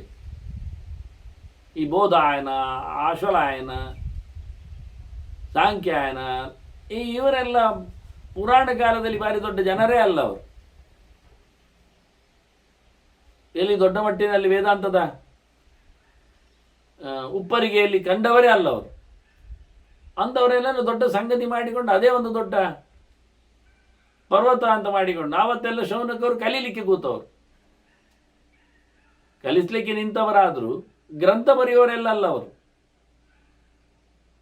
ಈಗೆಲ್ಲ ಅವರದ್ದೇ ಎಲ್ಲ ಗೌಜಿಗಳು, ಗದ್ದಲಗಳು. ವ್ಯಾಸರನ್ನು ಮೂಸುವವರಿಲ್ಲ ಈಗ ಮತ್ತೆ ನೋಡ್ಲಿಕ್ಕೆ ಹೋದರೆ. ಎಂಥ ವಿಚಿತ್ರ ನೋಡಿ, ಇವರು ವೇದಾಂತಿಗಳಾಗ. ಇಲ್ಲಿ ಜನಮೇಜಯನಿ ವೈಷಮ್ಯನಷ್ಟು ಗಡ್ಡದಲ್ಲಿ ಹೇಳ್ತಾರೆ, ನಮ್ಮ ಗುರುಗಳು ವೇದವ್ಯಾಸರು ಏನೆಲ್ಲ ಮಾಡಿದ್ದಾರೆ ಅಂತ ವ್ಯಾಸರು ಹೇಳಿಕೊಳ್ತಾರೆ. ಎನ್ನೇ ಹಾತಿನದತ್ತು ಕ್ವಚಿತ ಅಂತ. ಇಲ್ಲಿ ಇಲ್ಲದ್ದು ಎಲ್ಲಿ ಇಲ್ಲ ಮಾರಾಯ ಅಂತ. ಮತ್ತೆ ಇಲ್ಲಿ ಮಹಾಭಾರತದಲ್ಲಿ ಇಲ್ಲದ್ದನ್ನು ಒಂದೊಂದು ಕಡೆಯಲ್ಲಿ ತೋರಿಸಿಕೊಟ್ಟು ಅದನ್ನು ಇಟ್ಕೊಳ್ಳುವಲ್ಲಿ, ಅದನ್ನು ಕುಣಿಸುವಲ್ಲಿ, ಅದನ್ನು ಮೆರೆಸುವಲ್ಲಿ ಏನು ಅರ್ಥ ಉಂಟು? ಅಲ್ಲ, ಅದು ಬೇರೆ, ನಮಗೆಲ್ಲ ಅದರಲ್ಲಿ ಲಾಭ ಸಿಗ್ತದೆ. ಇವರು ಹೇಳ್ತಾರೆ ಧರ್ಮೇಚ ಅರ್ಥೇಚ ಕಾಮೇಚ ಮೋಕ್ಷೇಚ ಪುರುಷರ್ಷಭ ಅಂತಾರೆ. ನಿನ್ನ ಚತುರ್ವಿಧ ಪುರುಷಾರ್ಥವು ಇಲ್ಲೇ ಉಂಟು ಮಾರಾಯ, ಸಂತೆ ಕಂತೆ ಅಂತಾರೆ ಅವರು. ಅಲ್ಲಿ ಅಂತ ಸಿಗ್ತದೆ ನಿನಗೆ, ಅದು ಮಾಡಿ ಏನುಂಟು? ಮಹಾಭಾರತದಲ್ಲಿ ವೇದವ್ಯಾಸರು ಹೇಳಿದ್ದನ್ನು ಮಾಡುವುದಿಲ್ಲ, ಉಳಿದ ಕಡೆದಲ್ಲೆಲ್ಲ ಅವ್ರು ಹೇಳ್ತಾರೆ ಇಲ್ಲಿದ್ದು ಇಲ್ಲ ಮಾರೆ ಅದು ಅಂತ. ಉಳಿದದ್ದನ್ನೆಲ್ಲ ತೋರಿಸಿಬಿಟ್ಟು ಗಮ್ಮತ್ತು ಮಾಡಿ ಅದನ್ನೇ ಹೈಲೈಟ್ ಮಾಡಿಕೊಂಡು ಭಾಳ ವಿಚಿತ್ರವಾಗಿ ಇದನ್ನು ಉಲ್ಲೇಖ ಮಾಡಿದರು ಕೂತ್ಕೊಂಡು. ಇಂಥ ಋಷಿಗಳು ಪರಂಪರೆ ಭಾರೀ ಜೋರಿನವರು, ಭಗವದೆಚ್ಚರ ಸಂಪಾದನೆ ಮಾಡಿಕೊಂಡವರು, ಇವರೆಲ್ಲ ನಿನ್ನ ಪರಂಪರೆಯವರು ನಿನ್ನ ಪಕ್ಕದಲ್ಲೇ ಇರುವಾಗ ಚರ್ಚೆಗೆ, ಗೋಷ್ಠಿಗೆ, ಚಿಂತನೆಗೆಲ್ಲ ಋಷಿಗಳು ಸಿಗ್ತಾರಲ್ಲಿದ್ದಾರೆ. ಹಾಗಿರುವಾಗ ನೀನು ಒಬ್ಬನೇ ಇಲ್ಲಿ ಬಂದದ್ದೇನು ಮಾರಾಯ, ಎಲ್ಲರನ್ನು ತೊರೆದು? ಅಲ್ಲ, ಅದು ಬೇಡಪ್ಪ, ವೇದಾಂತ ಗೋಷ್ಠಿ ಬೇಡ, ಚರ್ಚೆ ಬೇಡ, ಚಿಂತನೆ ಬೇಡ, ಅಧ್ಯಯನ ಬೇಡ, ಇರಲಿ ಹಾಡುಗಾರಿಕೆ ಮಾಡುವ. ಅದಕ್ಕೂ ಜನ ಅಲ್ಲಿ ಉಂಟು. ಗಂಧರ್ವೈಹಿ ಅಪ್ಸರೋಬಿಚ್ಚ ಸತತಂ ಸನ್ನಿಷೇವಿತಂ. ಪ್ರತಿನಿತ್ಯ ನೋಡಿಕೊಂಡರೂ ಯಾರೂ ತಪ್ಪುವುದಿಲ್ಲ. ಗಂಧರ್ವರ ಗಣನವೇ ಅಲ್ಲಿ ಉಂಟು. ಹಾಗಾದರೆ ಅದರಿಂದ ಸೋತದ್ದಲ್ಲ. ಎಲ್ಲಿಯೋ ಕರೆದಾಗ ಬರುವವರು, ಕೆಲವು ಗಂಟೆ ಮಾತ್ರ ಅವರು ಪ್ರೋಗ್ರಾಮ್ ಮಾಡುವವರು, ಹಾಗೆಲ್ಲ. ಇದು ನಿರಂತರ ಭಜನೆಯೇ, ಹಾಡುಗಾರಿಕೆ, ಬಾಯಿ ಮುಚ್ಚಲಿಕ್ಕೇ ಇಲ್ಲ. ಪಾಪ ಪುಣ್ಯಾತ್ಮರು ಮಾರಾಯ ಗಂಧರ್ವ. ಯಾಕೆಂದರೆ ಅವರಿಗೆ ಅದುವೇ ಎಲ್ಲ ಸರ್ವಸ್ವ. 24 ಗಂಟೆ 7 ದಿನ ವಾರದಲ್ಲಿ ಅವರು ಹಾಡ್ತಾನೇ ಇರಬೇಕು. ಮತ್ತು ಜಪ ಅದು ಆಡುವೆ, ಸ್ನಾನ ಅದು ಆಡುವೆ, ಊಟ ಅದು ಆಡುವೆ. ಇದು ಒಳ್ಳೆ ಕಥೆ ಆಯ್ತು. ಕೆಲವೊಮ್ಮೆ ಹೇಳೋದು, ನಿಮಗೆ ಅಲ್ಲಿ ಭಜನೆ ಗುಡಿಯಲ್ಲಿಯೇ ನಿಮಗೆ ಹಾಲು ಅಲ್ಲ, ಇದು ಕುಡಿಲಿಕ್ಕೆ ಹಾಲು ಎಲ್ಲಿ ಉಂಟು, ಕುಡಿಲಿಕ್ಕೆ ಎಲ್ಲ ಬರ್ತದೆ ಆಯ್ತಾ. ಅಲ್ಲಿ ಒಂದು ಡ್ರಮ್ಮಿನ ಇದು ವೇದ ಹೇಳುವವರಿದ್ದಾರೆ. ಈಗ ಗಮ್ಮತ್ತಿರ್ತದೆ, ಎಲ್ಲ ವರ್ಧದವರೇ, ಅವರೆಲ್ಲ ಭಾರಿ ಗಮ್ಮತ್ತಲ್ಲಿ ಮಧ್ಯೆಯಲ್ಲಿ ಅಲ್ಲೇ ಕುಡಿಯುವುದು. ಅವರಿಗೆಲ್ಲ ಕಷಾಯ ಎಲ್ಲ ಕೊಟ್ಟಿರ್ತಾರೆ, ಅವ್ರು ಹೇಳ್ತಾ ಇರುವುದು, ಮತ್ತೆ ಮಧ್ಯೆಯಲ್ಲಿ ಕುಡಿಯುವುದು, ಮಧ್ಯೆಯಲ್ಲಿ ಹೇಳುವುದು. ಅದು ಇಡೀ ಯಾರು ಹೇಳೋದಿಲ್ಲ, ಒಬ್ಬ ಅರ್ಧ ಹೇಳೋದು, ಇನ್ನೊಬ್ಬ ಅರ್ಧ ಹೇಳೋದು, ಅದನ್ನು ಮುಂದುವರಿಸುವುದು. ಇನ್ನೊಬ್ಬ ತುಂಡು ಹೇಳೋದು, ಅವನ ಇನ್ನೊಬ್ಬ ತುಂಡು ಹೇಳೋದು. ಅದು ಎದುರು ಬದುರು ಕೂತ್ಕೊಂಡು ಒಬ್ಬರಿಗೊಬ್ಬರಿಗೆ ಅವರದ್ದೇ ಇದರಲ್ಲಿ, ಯಾವುದರಲ್ಲಿ, ಭಾವಾವೇಶಗಳಲ್ಲಿ. ಮತ್ತು ಪುರುಸೋತಾದಾಗ ಬಾಯಿಗೆ ಚೂರು ಹಾಕೊಳ್ಳಿಕ್ಕೆ, ಇದೆಲ್ಲ ನಮೂನಿ. ಇದೆಲ್ಲ ಬೇಕಾ? ಅವರ ಹತ್ರ ಹೇಳೋದು. ಮತ್ತು ನೀವಲ್ಲಿ ಹೋದರೆ 24x7 ಆಗುವುದಿಲ್ಲಲ್ಲ. ಹಾಗಾಗಿ ಇನ್ನೊಬ್ಬರು ಬರುವವರೆಗೂ ನೀವು ಅಲ್ಲಿ ಅದು ಮಧ್ಯೆಯಲ್ಲಿ ನಿಮಗೆ ಅಲ್ಲಿ ನಿಮ್ಮಲ್ಲಿ 4 ಜನ ಸುಧಾರಿಸಿ, ಮತ್ತು 4 ಜನ ಮಧ್ಯೆಯಲ್ಲಿ ಕುಟ್ಟಿದ ಅವಲಕ್ಕಿ ಮತ್ತೇನೆಲ್ಲ ಉಂಟು ಅಲ್ಲಿ ಕೊಟ್ಟಿದ್ದೇವೆ ನಾವು, ಅದನ್ನೆಲ್ಲ ಸ್ವೀಕರಿಸಿ. ಈ ನಮೂನೆ ಅದಕ್ಕೆ ಹೇಳ್ತಾರೆ ಗಂಧರ್ವಿ ಅಪ್ಸರೋ ಬಿಚ್ಚ ಸತತಂ ಅಂತ ಹೇಳ್ತಾರೆ. ಪ್ರತಿನಿತ್ಯ ಪ್ರತಿಕ್ಷಣ ಬಿಟ್ಟು ಹೋಗಲಿಲ್ಲ ಅವರು. ಹಾಗಾದರೆ ಅದರಲ್ಲಿ ಅಪ್ಸರೆಯರಿದ್ದಾರೆ, ಕುಣಿಲಿಕ್ಕೆ ಉಂಟು ನೋಡಿ. ಹಾಡಲು ಕುಣಿಯಲು ಗಂಧರ್ವರು ಪುಲ್ಲಿಂಗ, ಅಪ್ಸರೆಯರು ಸ್ತ್ರೀಲಿಂಗ. ಹಾಗಾದರೆ ಹಾಡಲಿಕ್ಕೆ ಗಂಡು ಸಮುದಾಯ, ಮತ್ತು ಕುಣಿಯಲಿಕ್ಕೆ ಹೆಣ್ಣು ಜಾತಿಗಳು, ರಾಶಿಗಳು. ಇದು ಕ್ರಮ. ಈಗ ಆ ಕ್ರಮ ಎಲ್ಲ ಆಗಿದೆ. ಈಗ ಅವುಗಳು ಹಾಡ್ತವೆ, ಇವುಗಳು ಕುಣಿತಾವೆ, ಇವುಗಳು ಹಾಡ್ತವೆ, ಅವುಗಳು ಕುಣಿತಾವೆ, ಇಬ್ಬರು ಹಾಡ್ತವೆ, ಇಬ್ಬರು ಕುಣಿತಾವೆ ಒಟ್ಟೊಟ್ಟಿಗೆ. ಏನೇನೋ ಆಗಿದೆ, ಎಲ್ಲ ಆಗಿ ಹೋಗಿದೆ. ಇರಲಿ ಅಂತ ಇವನಲ್ಲಿ ಸಂಪ್ರಕಾರ ಹೇಳ್ತಾನೆ ಶಿವ. ನಿಮಗೇನು ಹಾಡುವವರು ಕಮ್ಮಿ ಇಲ್ಲ, ಕುಣಿಯುವವರು ಕಮ್ಮಿ ಇಲ್ಲ. ಆದ್ದರಿಂದ ಪಠ್ಯೇತರ ಚಟುವಟಿಕೆಗಳು ಬೇಕಾದಷ್ಟು ಆಗ್ತವೆ. ಮನೋರಂಜನ ಕಾರ್ಯಕ್ರಮಗಳು, ಇಂದ್ರಿಯ ರಂಜನ, ಕೇವಲ ಮನಸ್ಸು ಮಾತ್ರ ಅಲ್ಲ, ಬಾಕೀಂದ್ರಿಯ ರಂಜನ ಕಾರ್ಯಕ್ರಮ ಆಗ್ತದೆ. ಕಿವಿಗೆ ಕೇಳ್ತದೆ, ಕಣ್ಣಿಗೆ ಕಾಣ್ತದೆ, ಮೂಗಿಗೆ ಸಿಗ್ತದೆ, ಕೈಗೆ ಆಗ್ತದೆ, ಹೀಗೆಲ್ಲ ಇಂದ್ರಿಯಗಳಿಗೆ ಸಿಗ್ತದೆ. ಮತ್ತು ಅಲ್ಲಿಗೆ ಹೇಳಿದ್ದಲ್ಲ, ತಿನ್ನಲಿಕ್ಕೂ ತಂದು ಕೊಡ್ತಾರೆ, ಕುಡಿಲಿಕ್ಕೂ ಸೇರ್ತಾರೆ ಅಂತ. ಹಾಗಾಗಿ ಬಾಯಿಗೂ ಬರ್ತದೆ. ಹೀಗಿರುವಾಗ ಸನ್ನಿವೇಶವಿತ ಅದು ಚೆನ್ನಾಗಿ ಅದರ ಒಪ್ಪುವುದಿಲ್ಲ, ತಪ್ಪಿದೆ, ಸಮಯ ಇಲ್ಲ, ಹೇಳಿದಾಗಲ್ಲ, ಹೇಗೆ ಬೇಕೋ ಹಾಗೆ 100ಕ್ಕೆ 100 ಅನುಗುಣವಾದಂಥ ವ್ಯವಸ್ಥೆಗಳು. ಇಂಥ ವ್ಯವಸ್ಥೆ ಇದ್ದಾಗಲೂ ನೀನು ಬಿಟ್ಟು ಬಂದದ್ದು ಒಬ್ಬನೇ ಯಾಕೆ ಎನ್ನುವುದು ನನಗೆ ಕುತೂಹಲ ಅಂತ. ಭಾರಿ ಚಂದವಾದ ಪ್ರಶ್ನೆಯನ್ನು ಶಿವ ಒತ್ತೊತ್ತಿ ಕೇಳುತ್ತಾ ಇದ್ದಾನೆ, ಬಿಡಿಸಿ ಬಿಡಿಸಿ ಹೇಳುತ್ತಾ ಇದ್ದಾನೆ. ಅಲ್ಲಿ ಎಂಥದ್ದು ಕೊರತೆ ಇಲ್ಲದಿದ್ದಾಗ ಇಲ್ಲಿ ಏನು ಹೊರತೆ ಇತ್ತು ನಿನಗೆ, ಸ್ಪೆಷಲ್ ಹೊರತೆ ಏನು ಇಲ್ಲಿನದ್ದು, ಅಲ್ಲಿಲ್ಲದ್ದು ಎನ್ನುವ ನೆಲೆಯಲ್ಲಿ ಕೇಳಿದ. ಅದಕ್ಕೆ ಬ್ರಹ್ಮದೇವ ಹೇಳ್ತಾನೆ, ನಾನು ಇಲ್ಲಿ ಯಾವಾಗಲೂ ಬರ್ತೇನಲ್ಲ ಅಂದ. ಅದು ಒಳ್ಳೆ ವಿಷಯ, ಅದು ಮಾಮೂಲಿ ಆಯ್ತು ಅವನು ಹೇಳುವ ರಾಗ. ನಾನು ಇಲ್ಲಿ ಯಾವಾಗಲೂ ಬರ್ತೇನಲ್ಲ. ಹೌದು, ಅದೇ ಪ್ರಶ್ನೆ, ಯಾವಾಗಲೂ ಬರ್ತೀನಿ. ಇವನಿಗೆ ಇನ್ನೂ ಅಷ್ಟು ಕುತೂಹಲ ಆಗ್ತದೆ. ನಾನು ಇವತ್ತು ಒಂದು ದಿನ ಬಂದದ್ದು ಹೇಳಿದು ಯಾವಾಗಲೂ ಬರ್ತಾನೆ, ಹಾಗಾದ್ರೆ ಯಾವಾಗಲೂ ಬರಲಿಕ್ಕೆ ಏನು ಕಾರಣ ಎನ್ನುವುದು ಗಟ್ಟಿಯಾಯಿತು. ಮತ್ತೆ ಇವನ ನಾನು ಇಲ್ಲಿ ಹೆಚ್ಚಾಗಿರುವುದು ಅನ್ನೋ ನೆಲೆಯಲ್ಲಿ ಮಾತಾಡ್ತಾನೆ. ನಾನಿಲ್ಲಿ ಅತ್ರೈಕಾಗ್ರೇಣ ಮನಸ ಪುರುಷ ಚಿಂತ್ಯತೆ ವಿರಾಟ್. ನಾನಿಲ್ಲಿ ಯಾವಾಗಲೂ ಬರ್ತೇನೆ, ಪ್ರತಿನಿತ್ಯ ಬರ್ತೇನೆ. ಯಾವಾಗಲೂ ಅಂದರೆ ಪ್ರತಿನಿತ್ಯ ಬರ್ತೇನೆ. ಪ್ರತಿನಿತ್ಯ ಇಲ್ಲಿ ಬಂದವ ನಾನು ಒಬ್ಬನೇ ಬರುದು. ಬಂದು ನಾನು ಒಬ್ಬರೇ ಕೂತ್ಕೊಂಡು ಚಿಂತನೆ ಮಾಡೋದು. ಏಕಾಗ್ರ ಮನಸ್ಕನಾಗಿ ಅಧಿಕೃತವಾಗಿ ನಾನು ಸಾರ್ವಭೌಮನನ್ನು ಚಿಂತನೆ ಮಾಡ್ತೇನೆ. ನಿಜವಾಗಿ ವಿರಾಟ್ ಅವ, ನಾನಲ್ಲ.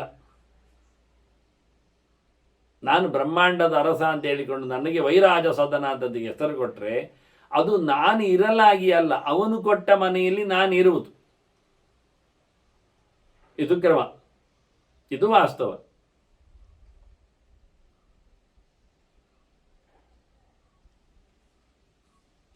ವಿಶೇಷವಾಗಿ ಭಗವಂತನ ಈ ಜಗತ್ತಿನ ಸ್ವಾಮಿ ಇದ್ದಾನೆ. ವಿಷ್ಣುವೇ ವಿರಾಟ ಅಂದರೆ ಪುರುಷೂಕ್ತಿ ಇದರ ಬಗ್ಗೆ ಮಾತಾಡಿದೆ.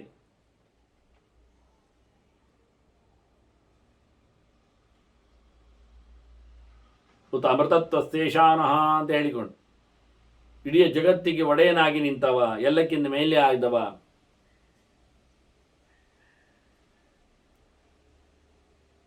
ಅಂತಹ ವಿರಾಟ್ ಭಗವಂತ, ಅವನ ಚಿಂತನೆಗೆ ನಾನು ಇಲ್ಲಿ ಪ್ರತಿನಿತ್ಯ ಬರ್ತೇನೆ. ಇದು ನನ್ನ ನಿತ್ಯದ ವ್ಯವಸ್ಥೆ ಅಂತ. ಏನೋ ದೊಡ್ಡ ಕಾರಣ ಇರಬೇಕು ಅಂತ ಶಿವ ಕೇಳಿದ್ದ. ನೈತದ್ ಕಾರಣ ಅಲ್ಪಂಹಿ ಅಂತ ಹೇಳತ್ತ. ಅದಕ್ಕಾಗಿ ನನಗೆ ಕುತೂಹಲ ಬಂದದ್ದು ಅಂತ. ಅಲ್ಪ ಕಾರಣ ಇರಲಿಕ್ಕಿಲ್ಲ ಅಂತ. ಅದರಿಂದ ಮಹತ್ ಕಾರಣವೇ ಮಹತ್ತತ್ವದ ಭಗವಂತನ ಚಿಂತನೆಯನ್ನು ನಡೆಸುವಂಥದ್ದು. ಬಹಳ ವಿಶೇಷವಾದಂಥ ಚಿಂತನೆ. ನೀನು ಹೇಳಿದೆ, ಬಹಳ ಜನರ ಸೃಷ್ಟಿಯನ್ನು ಮಾಡಿದ್ದಿ ನೀನು, ಬಹಳ ಜನರನ್ನು ನೀನು ಮತ್ತೆ ಸೃಷ್ಟಿ ಮಾಡಲಿಕ್ಕೆ ಉಂಟು. ಹಾಗಿರುವಾಗ ಅದು ಯಾರನ್ನು ನೀನು ಚಿಂತನೆ ಮಾಡುವುದು? ಶಿವ ಕೇಳುತ್ತಾನೆ. ನಾನು ಭಗವಂತನನ್ನು ವಿಶೇಷವಾಗಿ ಅವನನ್ನು ಯೋಚನೆ ಮಾಡ್ತೇನೆ ಅಂದಾಗ, ಎಷ್ಟು ಜನರನ್ನು ನೀನು ಸೃಷ್ಟಿ ಮಾಡಿಲ್ಲ, ಎಷ್ಟು ಪುರುಷರು ಸೃಜ್ಯರಾಗ್ತಾರೆ ನಿನ್ನಿಂದ. ಅದನ್ನು ಗೋಖ್ಯಸವು ಪುರುಷೋತ್ತಮ ಚಿಂತ್ಯತೆ. ನೀನು ಯಾರೊಬ್ಬನನ್ನು ದೊಡ್ಡವನನ್ನು ಯೋಚನೆ ಮಾಡೋದು ಅಂತ ಹೇಳಬೇಕಲ್ಲ ನನಗೆ. ನಾನು ಅದನ್ನು ಕೇಳುತ್ತೇನೆ. ಬ್ರಹ್ಮದೇವ ಹೇಳಿದ, ಬಹಳ ಪುರುಷರು ಸೃಷ್ಟಿಯಲ್ಲಿ ಬಂದದ್ದೆನ್ನುವುದೆಲ್ಲ ಒಪ್ಪಿಗೆ, ಓಕೆ, ನೀನು ಹೇಳಿದ್ದೇನು ಸಮ ಇಲ್ಲ ಅಂತಲ್ಲ. ಬಹವಃ ಪುರುಷಾಹ ಪುತ್ರ ತ್ವಯಾಮೇ ಸಮುದಾಹೃತಾ. ನನ್ನಿಂದ ಆಗತಕ್ಕಂಥ ಲೋಕದಲ್ಲಿ ಬಹುಜನರ ಸೃಷ್ಟಿಯ ಬಗ್ಗೆ ನೀನು ಮಾತಾಡಿದ್ದು ಸಮವೇ. ಏವಮೇತತ್, ಹೌದು. ಆದರೆ ಇದಕ್ಕಿಂತ ಒಂದು ಸ್ಪೆಷಲ್ ಉಂಟು. ಎಂತ ಅಂದರೆ ಅಧಿಕ್ರಾಂತಂ ದ್ರಷ್ಟವ್ಯಂ ದೈವಮಿತ್ಯಪಿ. ಈ ನಾನು ಸೃಷ್ಟಿ ಮಾಡಿದ ಪುರುಷರಿಗಿಂತಲೂ ಒಂದು ಮಿಗಿಲಾದ ಸಂಗತಿ ಉಂಟು. ಇದೆಲ್ಲ ದೇವತೆಗಳ ಗಣನದಲ್ಲಿ ಬಂದಿದ್ರೆ ಅದರ ಆಚೆಗೆ ಒಂದು ವ್ಯಕ್ತಿ ಉಂಟು. ಅದು ಯಾವುದು ಅಂದರೆ ದೈವ. ಈಶ್ವರೋ ದೈವ ಮುದ್ದಿಷ್ಟಂ ಸರ್ವಸ್ಯಾಪಿ ಪ್ರಭುತ್ವತಃ. ದೇವರ ದೇವ, ಅದನ್ನು ನೀನು ನೋಡಬೇಕು, ಅದನ್ನು ನಾನು ನೋಡಬೇಕು. ಅದು ಎಲ್ಲಕ್ಕಿಂತ ಮಿಗಿಲಾಗಿ ಉಂಟು ಎನ್ನುವುದು ಅರ್ಥ ಆಗಬೇಕು. ಅದು ನನಗೂ ಕಾರಣ, ಎಲ್ಲಕ್ಕೂ ಜಗತ್ತು ಕಾರಣ. ಅದು ಆಧಾರಂತು ಪ್ರವಕ್ಷ್ಯಾಮಿ. ಆ ಒಬ್ಬನ ಬಗ್ಗೆ ನಾನು ನಿನಗೆ ಹೇಳುತ್ತಾ ಇದ್ದೇನೆ. ನಾನೊಬ್ಬ ಯಾರನ್ನು ಚಿಂತನೆ ಮಾಡ್ತಾ ಇದ್ದೇನೆ ಕೇಳಿದರೆ, ಇರುವುದು ಕಂಡಾಬಟ್ಟೆ ಜನ ಉಂಟು ಎನ್ನುವುದು ಸತ್ಯ, ಅವೆನ್ನಲ್ಲ ನಾನು ಹೇಳಿ. ಅದನ್ನು ದಾಟಿ ಇರುವ, ಅದಕ್ಕೂ ಮೀರಿ ನಿಂತ, ಅದು ಅಲ್ಲದ ಒಂದು ಪುರುಷ ಉಂಟು. ಅದು ಪುರುಷೋತ್ತಮ. ಇದನ್ನು ಮೀರಿ ನಿಂತದ್ದು. ಇದು ಪುರುಷರಲ್ಲಿ ಶ್ರೇಷ್ಠ ಅಲ್ಲ, ಇದು ಪುರುಷರಿಗಿಂತ ಮಿಗಿಲು ಅಂತ ಅರ್ಥದಲ್ಲಿ ಬಂದದ್ದು. ಉತ್ತಮ ಪುರುಷಸ್ತು ಅನ್ಯ ಯಸ್ಮಾಕ್ಷರಂ ಅತೀತೋಹಂ ಅಕ್ಷರಾದಪೀಚ. ಅತೀತವಾದದ್ದು, ಅತಿಕ್ರಾಂತವಾದದ್ದು ಅದು. ಅಂತಹ ಪುರುಷ ಅವನು ನನಗೂ ಆಧಾರ, ನನಗೂ ಆಶ್ರಯ. ಅವ ಇಡೀ ಜಗತ್ತಿಗೆ ಬ್ರಹ್ಮಾಂಡಕ್ಕೆ ಆಧಾರವ.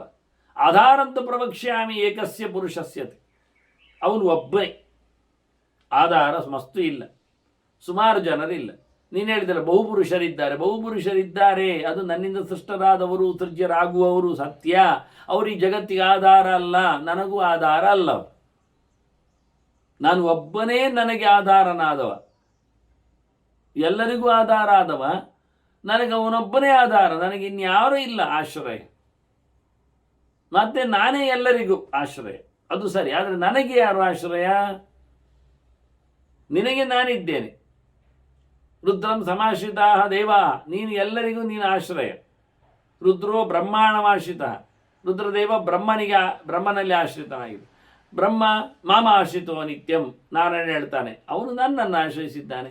ಮತ್ತು ನನಗೆ ನಾಹಂಕಂಚಿದು ಪಾಶ್ರಿತ, ನನಗೆ ಯಾರಿಲ್ಲ. ನಾನು ಸ್ವಯಂ ಮಹಿಮೆ ಪ್ರತಿಷ್ಠಿತ, ನಾನಾಗಿ ಇರು. ಅದರಿಂದ ಒಬ್ಬ ಯಾರಿಗೂ ಯಾರೂ ಅವನಿಗೆ ಆಧಾರ ಇಲ್ಲ. ಯಾರೋ ಎಲ್ಲರಿಗೆ ಯಾರ ಆಧಾರನೋ ನನಗೂ ಅವನ ಆಧಾರನು, ಅವನ ಬಗ್ಗೆ ನಾನು ಹೇಳ್ತೀನಿ. ಬಹೂನಾಂ ಪುರುಷಾಣಾಂ ಸ ಯಥೈಕಾಯೋ ನಿರುಚ್ಯತೆ. ಎಲ್ಲರ ಸೃಷ್ಟಿಗೆ ಕಾರಣ ಮೂಲ ಪುರುಷ ಅವನೇ. ನಿರ್ಗುಣಂ ನಿರ್ಗುಣಭೂತ್ವ ಪ್ರವಿಶಂತಿ ಸನಾತನ. ಎಲ್ಲರೂ ಅವನನ್ನು ಸೇರ್ತಾರೆ, ನಿರ್ಗುಣರಾಗಿ ಸೇರ್ತಾರೆ. ಅವನು ನಿರ್ಗುಣ ಇದ್ದಾನೆ, ಸತ್ವರಜಸ್ಸು ತಮಸ್ಸು ಗುಣಗಳಿಂದ ದೂರ ಇದ್ದಾನೆ. ಪ್ರಾಕೃತವಾದ ಯಾವುದೇ ಧರ್ಮಗಳು ಅವನಲ್ಲಿ ಇಲ್ಲ.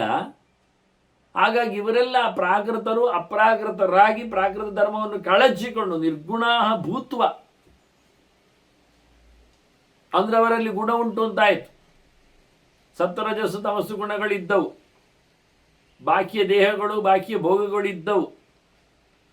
ಅವನೆಲ್ಲ ಕಳಚಿಕೊಂಡು ಬಂದ ನಂತರ ಅವನನ್ನು ಸೇರ್ತಾರೆ. ಅವನು ಸೇರುವ ಮೂಲಕ ವಿಕಾರಗೊಳ್ಳುವುದಿಲ್ಲ. ಅವನು ಒಂದೇ ಪ್ರಕಾರ ಇದ್ದಾನೆ. ಅವನೊಬ್ಬನೇ ಹಳೆಯವ, ಸನಾತನ. ಉಳಿದವರೆಲ್ಲ ಅವನಿಂದ ಬಂದವರು, ನೂತನರೇ, ಹುಟ್ಟಿ ಬಂದವರು, ಬದಲಾಗದವ, ಸರ್ವಶಾಸ್ತ್ರಗಳಲ್ಲಿ ಹೇಳಲ್ಪಟ್ಟವ. ಅವನೊಬ್ಬನ ಬಗ್ಗೆ ಎಲ್ಲವೂ ಹೇಳುವರು, ಎಲ್ಲರೂ ಹೇಳುವಂಥದ್ದು. ಅವನ ಬಗ್ಗೆ ನಿನಗೆ ಹೇಳ್ತೇನೆ ಕೇಳು. ಶುರ್ಣಪುತ್ರ,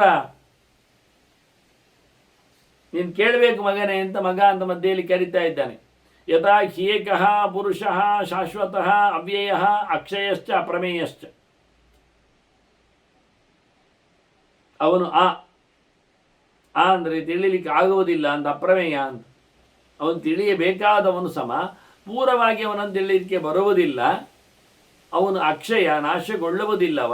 ಅವನು ಅವ್ಯಯ, ವಿಕಾರಗೊಳ್ಳುವುದಿಲ್ಲವ. ಅವನ ಅನಾದಿ, ಅವನು ಶಾಶ್ವತ, ಏಕಪ್ರಕಾರದಲ್ಲಿ ಒಂದೇ ಪ್ರಕಾರದಲ್ಲಿ ಯಾವತ್ತು ಇರುವವ. ಅಂತ ಪುರುಷನು ಎಷ್ಟ ಸರ್ವಗಶ್ಚ ನಿರುಚ್ಯತೆ, ಎಲ್ಲ ಕಡೆಯಲ್ಲಿ ಇದ್ದಾನೆ, ಎಲ್ಲದರಲ್ಲಿ ಇರುವವ, ಯಾವತ್ತು ಯಾವುದೇ ತೊಂದರೆಗೊಳಗಾಗದವನು. ಅವನನ್ನು ನಿನಗೆ ನೋಡಲಿಕ್ಕಾಗುವುದಿಲ್ಲ. ನಸಶಕ್ಯ ತ್ವಯ ದ್ರಷ್ಟಂ. ಮತ್ತು ನನಗೂ ಮಮ ಅನ್ಯೇರ್ವಾಪಿ ಸತ್ತಮ, ಯಾರಿಂದಲಾದರೂ ಅವನನ್ನು ಪರಿಪೂರ್ಣವಾಗಿ ನೋಡಲಿಕ್ಕೆ ಯಾರಿಂದಲೂ ಆಗುವುದಿಲ್ಲ. ಅದಕ್ಕೆ ನಾನು ಇಲ್ಲಿ ಚಿಂತನೆ ಮಾಡಲಿಕ್ಕೆ ಬರುವುದು, ಯೋಚನೆ ಮಾಡಲಿಕ್ಕೆ ಬರುವುದು, ಧ್ಯಾನ ಮಾಡಲಿಕ್ಕೆ ನಿಲ್ಲುವುದು. ಯಾರಿಂದಲೂ ಎಂಥವರಿಂದಲೂ ಅವನನ್ನು ಪರಿಪೂರ್ಣವಾಗಿ ನೋಡಲಿಕ್ಕೆ ಬರುವುದಿಲ್ಲ. ಸಗುಣೈಹಿ ನಿರ್ಗುಣೈಹಿ, ಗುಣವನ್ನು ಬಿಟ್ಟುಕೊಂಡು ಬಂದವರಿಗೆ ಇರಲಿ, ಸಾಮಾನ್ಯರಿಗೆ ಇರಲಿ, ಮುಕ್ತರೇ ಇರಲಿ ಅಮುಕ್ತರೇ ಇರಲಿ, ಇವರು ಯಾರಿಂದಲೂ ಪರಿಪೂರ್ಣವಾಗಿ ಭಗವಂತನನ್ನು ಕಾಣಲಿಕ್ಕೆ ಆಗುವುದಿಲ್ಲ, ಆಗಲಿಲ್ಲ. ಅವನೇ ವಿಶ್ವ, ಆದ್ದರಿಂದ ಅವನು ಪೂರ್ಣನು, ದೊಡ್ಡವನು, ಸರ್ವತ್ರ ಗತನು ಅಂದದ್ದು. ಮತ್ತೆ ಅವನನ್ನು ಜ್ಞಾನದೃಷ್ಟ ಅಸೌ, ಜ್ಞಾನದೃಶ್ಯ ಅಸೌ ಸ್ಮೃತ. ಅವನನ್ನು ನಾವು ವಿಚಾರದಿಂದ ತಿಳ್ಕೊಳ್ಬೇಕು. ಜ್ಞಾನದ ಕಣ್ಣಿನಿಂದ ತಿಳ್ಕೊಳ್ಳಿಕ್ಕೆ ಆಗುತ್ತೆ, ಬಾಕ್ಯದ ಕಣ್ಣಿನಲ್ಲಿ ಅವನನ್ನು ಪೂರ್ವವಾಗಿ ನೋಡಲಿಕ್ಕೆ ಬರುವುದಿಲ್ಲ. ಯಾಕೆಂದರೆ ಅವನ ಅಶರೀರ. ಅಶರೀರ ಶರೀರೇಶು ಸರ್ವೇಶು ನಿವಸತ್ಯಸೌ. ಇವ ಎಲ್ಲರ ಶರೀರದಲ್ಲಿ ಇದ್ದಾನೆ. ಪ್ರತಿಯೊಂದು ಶರೀರದಲ್ಲಿ ಇರಲಾಗಿವ, ಶರೀರದೊಳಗೆ ಇರಲಿಕ್ಕೆ ಹೋಗಿದ್ದರಿಂದಿವ ಅಯ್ಯೋ ಅಶರೀರನಿದ್ದಾನೆ, ಇವನಿಗೆ ಶರೀರ ಇಲ್ಲ. ಹಾಗಾಗಿ ಉಳಿದವರಿಗೆಲ್ಲ ಶರೀರ ಇರಲಿಕ್ಕೆ ಹೋಗಿ ಅವರಿಗೆ ಒಳ ಹೋಗಲಿಕ್ಕೆ ಬರುವುದಿಲ್ಲ ಎನ್ನುವುದಾಯ್ತು ಅರ್ಥ. ಅದೊಂದು ರೀತಿ, ಅದೊಂದು ನಿಯಮ, ಅದೊಂದು ಕಾರಣ. ಹಾಗೆ ಶರೀರ ಅಂದ ತಕ್ಷಣವೇ ಅದು ಇನ್ನೊಬ್ಬರಿಂದ ನಿಯಮ ಆಗಿರಬೇಕು ಎನ್ನುವುದೇ ಆಗಿಬಿಟ್ಟಿದೆ. ಭೌತವಾದದ್ದು, ಜಡವಾದದ್ದು, ಪ್ರಾಕೃತವಾದದ್ದು. ಅದಕ್ಕೆ ಪುರುಷನ ಪ್ರವೃತ್ತಿ ಪ್ರೇರಣೆ ಬೇಕು. ಹಾಗಾದರೆ ಶರೀರದಲ್ಲಿ ಎಲ್ಲದರಲ್ಲಿ ಇದ್ದಾನೆ ಅಂತಾದರೆ ನಮಗೆ ಶರೀರದಲ್ಲಿ ಹಸಿವು ಬಾಯಾರಿಕೆ ಆದಾಗ ಅವನಿಗೆ ಆಗಬೇಕಲ್ಲ, ನಮಗೆ ಸಂಕಟ ನೋವು ಬಂದಾಗ ಅವನಿಗೆ ತಾಗಬೇಕಲ್ಲ, ಇಲ್ಲವಾ? ವಸನ್ನಪಿ ಶರೀರೇಶು, ಅವನು ಎಂತ ಮಾಡಿದ್ರು ನಸಲಿಪ್ಯತಿ, ಅವನಿಗೆ ಯಾವುದರ ಪ್ರಕಾರದ ಲೇಪ ಇಲ್ಲ. ನಮ್ಮ ಕರ್ಮಗಳಿಂದ, ಕರ್ಮಭಿ, ನಾವು ಮಾಡಿರತಕ್ಕಂಥ ಕರ್ಮಗಳಿಂದ ಒಳಗಿರುವವನಿಗೆ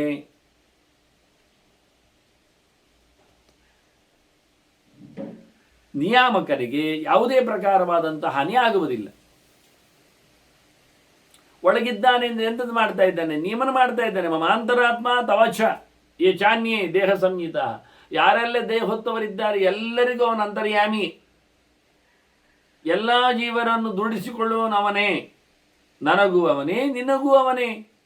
ನೋಡಿ, ಈಗ ಒಬ್ಬನೇ ಹೇಳಿದ್ದೆ, ಎಲ್ಲಿ ಗೊತ್ತಾಯ್ತಲ್ಲ, ಒಬ್ಬನೇ ಹೇಳಿದ್ದು ಅಂತರಾತ್ಮನಿಗೆ ಒಬ್ಬನೇ ಹೇಳಿದ್ದು ನಾವು. ಅದನ್ನು ಒಂದೇ ಪುರುಷ ಅಂತ ಹೇಳುವುದು ಯಾಕೆ ಕೇಳಿದರೆ ಅಂತರಾತ್ಮನಿಗೆ. ಹೊರತುಪಡಿಸಿ ನಾವು ನೀವೆಷ್ಟಲ್ಲಿದ್ದೇವಲ್ಲ ಅಂತ ಅನಿಸಿಕೊಂಡು ನಾವೆಲ್ಲ ಒಂದೇ ಹೇಳಿದ್ದ ಅಲ್ಲವೇ ಅಲ್ಲ. ನಮ್ಮ ಒಳಗಿರುವವನು ಅವನು. ಹಾಗಾದರೆ ಹೊರಗಿರುವವರು ಯಾರು, ಒಳಗಿರುವವರು ಯಾರು? ಯೋಚನೆ ಮಾಡಿ. ಭೇದ ಉಂಟೋ ಇಲ್ವೋ? ಒಳಗೆ ಇದ್ದವನು ಹೊರಗಿದ್ದಾನೆ, ಹೊರಗೆ ಇದ್ದವನು ಒಳಗಿದ್ದಾನೆ. ಅದು ಏಕಕಾಲದಲ್ಲಿ ಆಗುವುದಿಲ್ಲ. ಅವನು ಕೆಲಸಕ್ಕೆ ಹೋಗುವಾಗ ಮನೆಯಲ್ಲಿ ಇಲ್ಲ, ಕೆಲಸ ಆಫೀಸ್ನಲ್ಲಿ ಇಲ್ಲದಿದ್ದಾಗ ಮನೆಯಲ್ಲಿ ಇದ್ದಾನೆ. ಅದನ್ನು ಅಲ್ಲಿಯೂ ಇದ್ದಾನೆ, ಇಲ್ಲಿಯೂ ಇದ್ದಾನೆ. ಹೌದು, ಯಾವಾಗ? ಕಾಲಭೇದದಲ್ಲಿ. ಇಲ್ಲಿ ಹಾಗಲ್ಲ, ಒಳಗೆ ಇದ್ದಾನೆ. ಇಲ್ಲಿ ಮಾತ್ರ ಅಲ್ಲ, ಎಲ್ಲರೊಳಗೂ ಇದ್ದಾನೆ. ಬಿಟ್ಟು ಹೋಗುವುದೇ ಇಲ್ಲವಾ? ಮತ್ತೆ ಸತ್ತಾಗ ಹೋಗ್ತಾನಲ್ಲ, ಹೋಗುವುದಿಲ್ಲ, ಹೋದಾಗೆ ಮಾಡು.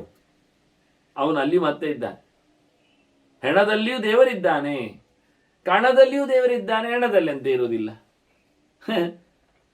ಭೌತ ಕಣಗಳಲ್ಲಿ, ಮಣ್ಣಿನ, ನೀರಿನ, ಯಾವುದೇ ಬೆಂಕಿ, ಯಾವುದೇ ಕಣಗಳಲ್ಲಿಯೂ ಭಗವಂತನ ಅಸ್ತಿತ್ವ ಇರುವಾಗ ಹೆಣ ಒಂದು ಕೋಟಿಗಟ್ಟಲೆ ಕಣದ ಸಮುದಾಯ.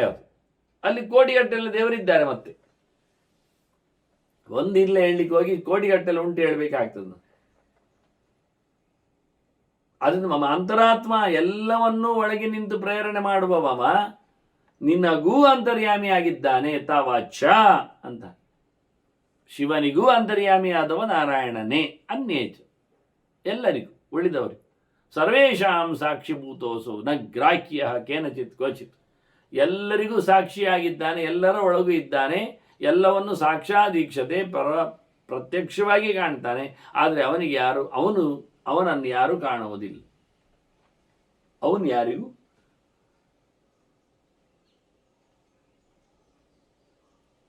ಯಾವ ಇಂದ್ರಿಯಕ್ಕೂ ಗೋಚರನಾಗಲಿಲ್ಲ, ಯಾವ ಇಂದ್ರಿಯದಲ್ಲಿಯೂ ಹಿಡಿಲಿಕ್ಕೆ ಆಗಲಿಲ್ಲ ಅವನನ್ನು. ಮತ್ತೆ ಎಲ್ಲ ಕಡೆಯಲ್ಲಿ ಅಂತರ್ಯಾಮಿಯಾಗಿ ಎಲ್ಲವನ್ನು ಮಾಡುತ್ತಾ ಇದ್ದಾನೆ ಅನ್ನಂದರೆ ವಿಶ್ವಮೂರ್ತ, ವಿಶ್ವಭುಜ, ವಿಶ್ವಪಾದಾಕ್ಷಿ ನಾಸಿಕ. ಅವನು ಸರ್ವತ್ರ ಇದ್ದಾನೆ, ಸರ್ವರಲ್ಲಿ ಇದ್ದಾನೆ. ಆದ್ದರಿಂದ ಎಲ್ಲರ ತಲೆಯಲ್ಲಿ ಅವನಿದ್ದಾನೆ ವಿಶ್ವಮೂರ್ತ, ಎಲ್ಲರ ತೋಳಲ್ಲಿದ್ದಾನೆ ವಿಶ್ವಭುಜ, ಎಲ್ಲರ ಕಾಲಲ್ಲಿದ್ದಾನೆ ವಿಶ್ವಪಾದ, ಎಲ್ಲರ ಕಣ್ಣಿನಲ್ಲಿದ್ದಾನೆ ವಿಶ್ವಾಕ್ಷಿ, ಎಲ್ಲರ ಮೂಗಿನಲ್ಲಿ ವಿಶ್ವನಾಸಿಕ. ಏನಾಯ್ತು? ಒಬ್ಬನೇ ಏಕಶ್ಚರದಿ ಕ್ಷೇತ್ರೇಶು ಸ್ಥಿರ. ವಾಸ್ತವವಾಗಿ ಭಗವಂತ ಒಬ್ಬನೇ ಎಲ್ಲರಲ್ಲಿ ಇದ್ದಾನೆ. ಏಕಶ್ಚರತಿ ಸರ್ವಗ, ಒಬ್ಬನೇ ಎಲ್ಲದರ ಭೋಗವನ್ನು ಪಡಿತಾನೆ, ಎಲ್ಲರಲ್ಲಿ ಇದ್ದುಕೊಂಡು. ವಾಸ್ತವವಾಗಿ ಸ್ವೈರಚಾರಿ, ಅವನು ಯಾರು ಅಡೆತಡೆ ಮಾಡುವವರಿಲ್ಲ. ಯಥಾ ಸುಖಂ ಚರತಿ, ಅವನು ಅನುಭವಿಸುವುದು ಗಮ್ಮತ್ತಿನಲ್ಲೇ, ತಿರುಗಾಡುವುದು ಖುಷಿಯಲ್ಲಿಯೇ. ಯಾವ ಪ್ರಕಾರದಲ್ಲಿಯೂ ಭಗವಂತನಿಗೆ ಯಾವುದೇ ರೀತಿಯಾಗಿರತಕ್ಕ ತೊಂದರೆ ಆಗುವುದಿಲ್ಲ. ಕ್ಷೇತ್ರಾಣಿ ಚ ಶರೀರಾಣಿ ಬೀಜಂಚಾಪಿ ಶುಭಾಶುಭ ವೇತ್ತಿ ತಾನಿ ವೇತ್ತಿ ಸ ಯೋಗಾತ್ಮ. ಹಾಗಾಗಿ ಅವನನ್ನು ತತಃ ಕ್ಷೇತ್ರಜ್ಞ ಉಚ್ಯತೆ. ಭಗವಂತ ಆರಾಮವಾಗಿ ಎಲ್ಲರಲ್ಲಿದ್ದಾನೆ ಹೇಳಿದ್ದಲ್ಲ. ಹಾಗಾಗಿ ನಾವು ಎಲ್ಲರ ಶರೀರಗಳನ್ನು ಕ್ಷೇತ್ರ ಅಂತ ಕರೀತಾರೆ. ಕೃಷ್ಣ ಹೇಳಿದ್ದಾನೆ, ಇದಂ ಶರೀರಂ ಕೌಂತೆಯ ಕ್ಷೇತ್ರವಿತಿ ವಿಧೀಯತೆ ಅಂತ. ಯತ್ರ ಯತ್ರ ಶರೀರ ವ್ಯಪದೇಶ ತತ್ರ ಕ್ಷೇತ್ರ ವ್ಯಪದೇಶ. ಇದಂ ಶರೀರಂ, ಶರೀರ ಅಂತ ನೀವು ಹೇಳಿದ್ರೆ, ದೇಹ ಹೇಳಿದ್ರ, ಅಲ್ಲನ್ನು ಕ್ಷೇತ್ರ ಅಂತ ಹೇಳಿದೆ. ಕ್ಷೇತ್ರ ಅಂತ ಬಂತ, ಅಲ್ಲಿ ಕ್ಷೇತ್ರಜ್ಞ ನಾರಾಯಣ ಇದ್ದಾನೆ, ಭಗವಂತ ಇದ್ದಾನೆ. ತಿಳಿದವ, ಪೂರ ತಿಳಿದವ. ಹಾಗಾಗಿ ಎಲ್ಲ ಶರೀರಗಳು ಕ್ಷೇತ್ರಗಳು. ಆ ಕ್ಷೇತ್ರಗಳು ಶರೀರಗಳು ಬರಲು ಕಾರಣ ಬೀಜ ಏನು? ಯಾವ ಬೀಜದಿಂದ ಕ್ಷೇತ್ರ ಹುಡುತ್ತದೆ? ಶರೀರ ಎನ್ನುವ ಕ್ಷೇತ್ರಕ್ಕೆ ಕಾರಣ ಏನು? ಅದು ಅವರವರು ಮಾಡಿದ ಒಳ್ಳೆಯದು ಕೆಡುದು ಕರ್ಮಗಳು ಅಷ್ಟೇ. ಹೇಗೆ ನೀವು ಕರ್ಮ ಮಾಡ್ತೀರೋ ಅಂಥ ರೀತಿಯಲ್ಲಿ ಹುಟ್ಟಿರ್ತೀರಿ. ಶುಭ ಕರ್ಮ ಆದರೆ ಶುಭ, ದುಷ್ಟ ಕರ್ಮ ಆದರೆ ದುಷ್ಟ. ಹೀಗೆ ಅಧಿಕೃತವಾಗಿ ಅವರವರ ವ್ಯವಸ್ಥೆಯಲ್ಲಿ ಈ ಎಲ್ಲ ದೇಹಗಳು ಬರಲಿಕ್ಕೆ ಕಾರಣವಾದ ಶುಭಾಶುಭಗಳಾಗಿದ್ದರೆ ಆ ಎಲ್ಲ ದೇಹಗಳನ್ನು ತಿಳಿದವ ಯಾರು? ದೇವರು. ಅಲ್ಲಿರೋ ಯಾರು ದೇವರು. ಅಂತ ಯೋಗರೂಪ ಭಗವಂತ ಇದ್ದಾನೆ. ಅವನನ್ನು ನಾವು ಕ್ಷೇತ್ರಜ್ಞ ಅಂತ ಕರಿತೀವಿ. ಕ್ಷೇತ್ರವನ್ನು ತಿಳಿದವನು. ಒಂದು ಕ್ಷೇತ್ರ ಶಬ್ದದಲ್ಲಿ ತರ್ಕದ ಭಾಷೆಯಲ್ಲಿ ಹೇಳಿದ್ರೆ ಕ್ಷೇತ್ರ ಶಬ್ದ ಎನ್ನುವುದು ಎಲ್ಲಿ ಎಲ್ಲಿ ಉಂಟು ಅದು ಎಲ್ಲವನ್ನು ಅವನು ಅರಿತಿದ್ದಾನೆ. ಒಂದು ಬಿಡದೆ ವಾಸ್ತವವಾಗಿ ಅವಚ್ಛೇದಕ ಧರ್ಮ ಅಂತ ತಿಳಿಸ್ತಾರೆ.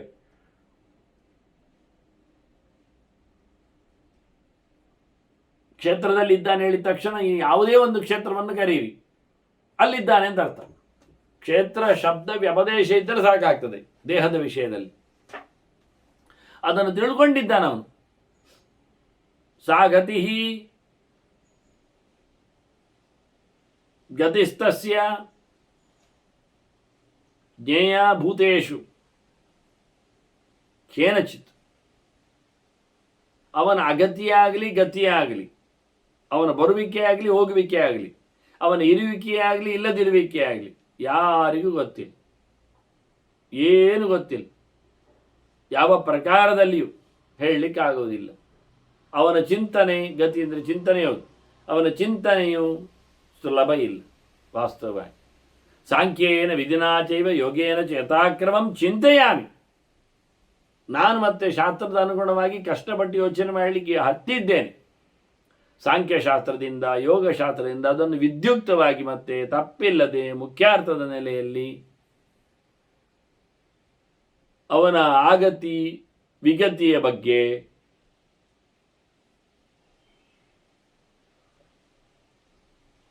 ಚಿಂತನೆ ಮಾಡಲಿಕ್ಕೆ ನಿಂತಿದ್ದೇನೆ. ಚಿಂತೆಯಾಮಿ ಗತಿಂ ಯಸ್ಯ ಗತಿಂ ಚಾಸ್ಯ ನಗತಿಂ ವೇದ್ಮಿ ಚ ಉತ್ತರಂ. ಮುಂದಿನ ಘಟೆಯು ಗೊತ್ತಿಲ್ಲ ಅವನದ್ದು. ಧ್ಯಾನದಲ್ಲಿ ಚಿಂತನೆ ಮಾಡಲಿಕ್ಕೆ ನಾನು ಹತ್ತಿದವ, ಮುಂದಿನವನ ನಡೆಗಳು ಹೇಗಿದೆ ಅಲ್ಲಿ ಮುಗಿಲಿಲ್ಲ ಅವನು. ಹಾಗಾಗಿ ಅವನ ಗತಿಯ ಬಗ್ಗೆ ನನಗೆ ಚೆನ್ನಾಗಿ ಗೊತ್ತಿಲ್ಲ, ಅಷ್ಟೇ ವಿಷಯ. ಪ್ರಯತ್ನಿಸ್ತಾ ಇದ್ದೇನೆ. ಶಾಸ್ತ್ರ ಪ್ರಕಾರದಲ್ಲಿ ಶಾಸ್ತ್ರದ ಚೌಕಟ್ಟಿಗೆ ಅನುಗುಣವಾದ ಪ್ರಯೋಗ ವಿಷಯದಲ್ಲಿ ಯೋಗ ಅಂದರೆ ಅದು ಪ್ರಾಕ್ಟಿಕಲ್ ಅಂತ ಅರ್ಥ, ಸಾಂಖ್ಯ ಅಂದರೆ ಜ್ಞಾನ ಅಂತ ಅರ್ಥ, ಅರಿವು ಅಂತ ಅರ್ಥ, ಒಂದಕ್ಕೊಂದು ಪೂರಕ. ಹಾಗಾಗಿ ಹೇಳ್ತಾನೆ ಸಾಂಖ್ಯೇನ ವಿಧಿನ ಚೈವ ಯೋಗೇನ ಚ. ಯೋಗೇನ ವಿಧಿನ ಸಾಂಖ್ಯೇನ ವಿಧಿನ ಯಥಾಕ್ರಮಂ ಚಿಂತೆಯಾಮಿ ಗತಿಂಚಾಸ್ಯ ನಗತಿಂ ವೇದ್ಮಿ ಚ ಉತ್ತರಾಂ. ಅತ್ಯಂತ ಎತ್ತರದ ಪ್ರಶಸ್ತವಾದ ಗತಿಯ ಬಗ್ಗೆ ನನಗೂ ಅಂದಾಜಿಲ್ಲ. ಅಂತಹ ಧ್ಯಾನದಲ್ಲಿ ನಾನು ಅದನ್ನು ಪ್ರಯತ್ನಿಸ್ತಾ ಇರ್ತೇನೆ, ಪ್ರಯತ್ನ ಮಾಡಿದ್ದೇನೆ, ಮಾಡ್ತಾ ಇದ್ದೇನೆ. ಹೀಗಾಗಿ ನಿನಗೆ ನನಗೆ ಗೊತ್ತಿದ್ದಷ್ಟೇ ಹೇಳ್ಬೋದು. ಯಥಾಜ್ಞಾನಂ ಸುವಕ್ಷ್ಯಾಮಿ. ನಿನ್ಗೆ ಹೇಳಬೇಕು ಅಂದರೆ ನಾನು ಚಿಂತನೆ ಮಾಡಿದ್ದರ ನೆಲೆಯಲ್ಲಿ ಇದ್ದಷ್ಟೇ ಹೇಳುತ್ತೆ. ಯಥಾಜ್ಞಾನಂತ ವಕ್ಷ್ಯ. ದೇವರೊಬ್ಬನೇ. ಆ ಪುರುಷನ ಬಗ್ಗೆ ನಿನಗೆ ನಾನು ಹೇಳಬೇಕು. ಪುರುಷಂತು ಸನಾತನಂ, ಹಳೆಯನಾದ ಪರಮಾತ್ಮನ ಬಗ್ಗೆ. ಇವನು ಪುರುಷನೇ. ಯಾರು? ಚಂದ್ರಮುಖನು. ಅವನು ಪುರುಷನೇ, ಬಂದವನು ತತ್ಪುರುಷ. ಶಿವನು ಪುರುಷನೇ. ಆದರೆ ನಾನು ನಿನಗೆ ನಿಜವಾದ ಪುರುಷನನ್ನು ತಿಳಿಸ್ತೇನೆ. ಸನಾತನನನ್ನು ಹೇಳುತ್ತೆ. ತಸ್ಯೈಕತ್ವಂ ಮಹತ್ವಂಚ. ಅವನಲ್ಲಿ ಎರಡು ಸೇರಿದೆ. ಅವನು ಪ್ರಧಾನನೂ ಇದ್ದಾನೆ, ಆ ನೆಲೆಯಲ್ಲಿ ಅವನು ಮಹತ್ವ ಆಗಿದ್ದಾನೆ, ಅವನಲ್ಲಿ ಮಹತ್ವ ಇದೆ.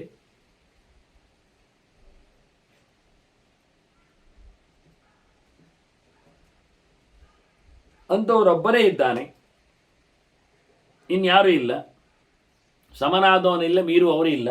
ಏಕಮೇವ ಅದ್ವಿತೀಯಂ ಬ್ರಹ್ಮ ಹೇಳುವ ಹಾಗೆ ಏಕಪುರುಷ ಮಹಾಪುರುಷ. ಆದ್ದರಿಂದ ಮಹಾಪುರುಷ ಶಬ್ದ ಅಂತೂ ಇವನನ್ನೇ ಹೇಳುದು, ಮಹಾಪುರುಷ ಶಬ್ದ. ಮತ್ತಾರಿಗೂ ಬರುವುದಿಲ್ಲ, ಈ ಹೆಸರು ಇನ್ಯಾರಿಗೂ ಇಲ್ಲ. ಹಾಗಾಗಿ ಇದೆರಡು ಪ್ರಕಾರ ಕೀರ್ತ್ಯತೆ ಭಗವಂತನನ್ನು ನಾವು ಬಿಭರ್ತ್ಯೇಕಃ ಸನಾತನಃ. ಮಹಾಪುರುಷ ಶಬ್ದವನ್ನಾಗಲಿ ಪುರುಷ ಶಬ್ದವನ್ನಾಗಲಿ ಕೇವಲ ಪುರುಷ ಅಂದರೆ ನಮ್ಮನ್ನು ಕರೆಯುವುದು. ಪುರ ಅಂದರೆ ದೇಹ ಅಲ್ವ, ದೇಹದಲ್ಲಿ ಇದ್ದಾನೆ ಅಂತ. ಅವನು ದೇಹದಲ್ಲಿ ಇದ್ದಾನೆ.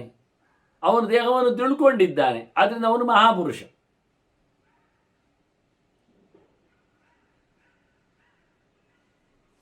ಅವನು ಏಕಪುರುಷ, ಅವನೊಬ್ಬನೇ.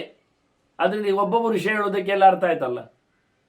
ಒಬ್ಬನೇ ಪುರುಷ ಅಂತ ಹೇಳೋದು ಯಾಕೆ? ಪ್ರಧಾನನಾದ್ದರಿಂದ, ಅವನಾಗಿ ಇನ್ಯಾರು ಇಲ್ಲದೇ ಇರೋದ್ರಿಂದ, ಅವನೊಬ್ಬನೇ ನಿಜವಾಗಿ ಎಲ್ಲ ಕ್ಷೇತ್ರಗಳನ್ನು ಅರಿತದ್ದರಿಂದ. ನಮಗೆ ಎಲ್ಲಿ ಗೊತ್ತುಂಟು ಕ್ಷೇತ್ರಜ್ಞಾನ? ಪುರುಷ ಅಂದರೆ ಏನು ಅರ್ಥ ಹೇಳಬೇಕು? ಪುರ ಅಂದರೆ ದೇಹ ಅಂತ ಅರ್ಥ ಮಾಡಿದರೆ ಅದನ್ನು ಚೆನ್ನಾಗಿ ತಿಳಿದವ ಅಂತ ಅರ್ಥ ಮಾಡಬೇಕು. ನಾವು ಅದರ ಬಗ್ಗೆ ದೇಹದಲ್ಲಿ ಮಲಗಿದವ, ದೇಹವನ್ನು ಬಿಸಿ ಮಾಡುವವ, ಬಿಸಿ ಮಾಡಿಸಿದವ, ಹೀಗೆಲ್ಲ ಅರ್ಥ ಹೇಳಿಕೊಂಡು ಮುಗಿಸ್ತೇವೆ.